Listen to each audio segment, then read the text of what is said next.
زوجہ عثمان حضرت رقیہ بنت محمد صلی اللہ علیہ وآلہ وسلم کے انتقال کے بعد ایک مرتبہ آپ حضرت عثمان رضی اللہ تعالی عنہ سے اس حال میں ملاقات فرمائی کہ وہ انتہائی پریشان اور مغموم حالت میں بیٹھے تھے۔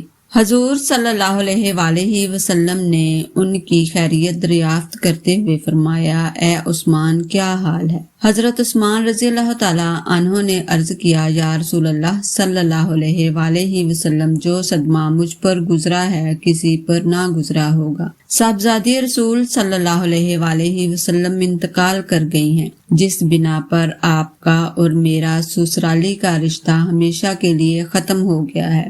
اس پر حضور صلی اللہ علیہ وآلہ وسلم نے فرمایا، اے عثمان تم یہ کیا کہہ رہے ہو؟ جبرائیل نے مجھ کو اللہ تعالیٰ کا یہ پیغام پہنچایا ہے کہ میں رقیہ رضی اللہ تعالیٰ عنہا کی جگہ ام کلثوم رضی اللہ تعالیٰ عنہا کا نکاح اس کے مہر مثل کے عوض میں اسی طرح تمہارے ساتھ کر دوں۔ چنانچہ حضور نبی کریم صلی اللہ علیہ وآلہ وسلم نے حضرت رقیہ رضی اللہ تعالیٰ عنہا کے انتقال کے بعد حضرت ام کلثوم رضی اللہ تعالیٰ عنہا کا نکاح بھی حضرت عثمان غنی رضی اللہ تعالیٰ عنہ سے کر دیا۔ پھر امر خداوندی حضرت ام کلثوم رضی اللہ تعالیٰ عنہ کا انتقال ہو گیا تو آپ صلی اللہ علیہ وآلہ وسلم نے فرمایا، اگر میری اور لڑکی بھی ہوتی تو میں وہ بھی عثمان کے نکاح میں دے دیتا۔